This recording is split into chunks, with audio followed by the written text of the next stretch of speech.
ఉప ముఖ్యమంత్రి పవన్ కళ్యాణ్ ఆదేశాలతో రాష్ట్ర వ్యాప్తంగా సినిమా థియేటర్లలో తనిఖీలు కొనసాగుతున్నాయి. నిన్న రెండవ రోజు రాజమహేంద్రవరంలోని స్థానిక గీతా అప్సరా శ్యామల స్వామి థియేటర్లో అధికారులు తనిఖీలు కొనసాగించారు. అధిక టికెట్ల ధరలు, పారిశుధ్యం, ఆహార పానీయాల ధరల తదితర లోపాలను గుర్తించారు. నిబంధనలు పాటించని థియేటర్ యాజమాన్యాలకు నోటీసులు జారీ చేస్తామని సంయుక్త కలెక్టర్ ఎస్ చిన్నారాముడు వెల్లడించారు. థియేటర్ యాజమాన్యాలు మార్గదర్శకాలు ఖచ్చితంగా పాటించాలని స్పష్టం చేశారు.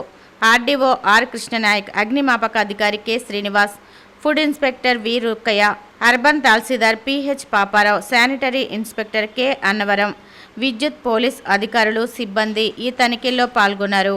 ఈ సందర్భంగా జాయింట్ కలెక్టర్ ఎస్ చిన్నరాముడు మీడియాతో మాట్లాడుతూ జిల్లా వ్యాప్తంగా 40 థియేటర్లు ఉన్నాయని, రాజమండ్రి డివిజన్లో 25, కొవ్వూరు డివిజన్లో 15 ఉన్నాయన్నారు.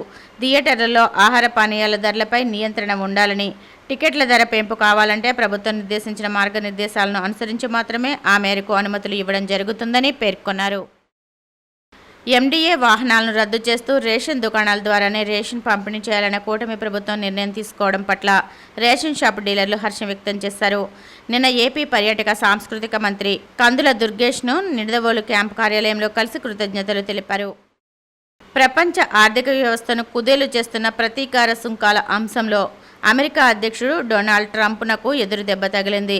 అత్యవసర అధికారాల చట్టం కింద దిగుమతులపై ట్రంప్ భారీ సుంకాలను విధించకుండా ఫెడరల్ ట్రేడ్ కోర్టు అడ్డుకుంది. ట్రంప్ తన అధికారాన్ని అతిక్రమించారని, అమెరికా వాణిజ్య విధానాన్ని తన ఇష్టాయిష్టాలపై ఆధారపడి ఉంచి ఆర్థిక గందరగోళానికి దారితీశాయని వ్యాఖ్యలు దాఖలయ్యాయి. వీటిపై విచారణ జరిపిన న్యూయార్క్లోని కోర్ట్ ఆఫ్ ఇంటర్నేషనల్ ట్రేడ్ అత్యవసర అధికారాల చట్టం కింద దిగుమతులపై ట్రంప్ భారీ సుంకాలను విధించకుండా తీర్పు ఇచ్చింది.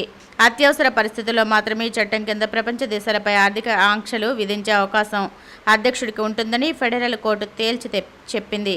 దీనిపై వెంటనే ట్రంప్కు సర్కార్ అప్పీలు దాఖలు చేసింది. సుంకాలకు సంబంధించి ప్రస్తుతం అనేక దేశాలతో చర్చలు జరుగుతున్నాయని ట్రంప్ సర్కార్ న్యాయస్థానం దృష్టికి తీసుకువెళ్లింది. ఈ వాణిజ్య ఒప్పందాలను ఖరారు చేసుకునేందుకు జూలై 7 వరకు గడువు ఉందని, అప్పటి వరకు దీన్ని చాలా సున్నితమైన అంశంగా పరిగణించాలని కోరింది. అయితే ఈ వాదనలను కోర్టు తిరస్కరించింది. మరోవైపు మొన్నటి వరకు ట్రంప్ సలహాదారునిగా కీలక పదవిలో ఉన్న ఎక్స్ సామాజిక మాధ్యమ అధినేత ఎలాన్ మస్క్ వైదొలగడం సంచలనం రేకెత్తిస్తోంది.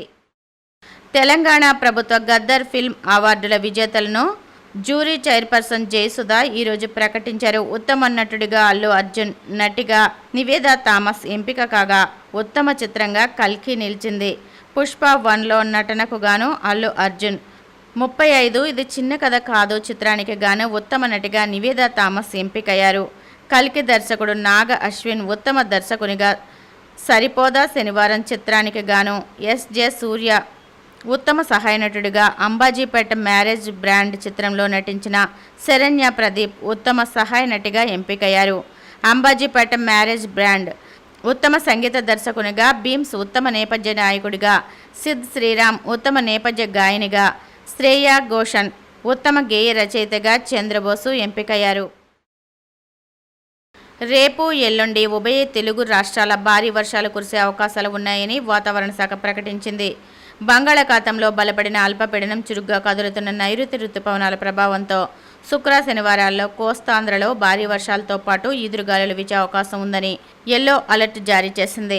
భారీ వర్షాలు, ఈదురుగాలులు వీచే అవకాశాలున్నందున ప్రజలు తగిన జాగ్రత్తలు తీసుకోవాలని, ఎగువ రాష్ట్రాల్లో కురుస్తున్న భారీ వర్షాల నేపథ్యంలో ఆకస్మిక వరదలు వచ్చే అవకాశం ఉన్నందున గోదావరి, నాగావళి, వంశధార నది పరివాహక లోతట్టు ప్రాంతాల ప్రజలు అప్రమత్తంగా ఉండాలని హెచ్చరించింది.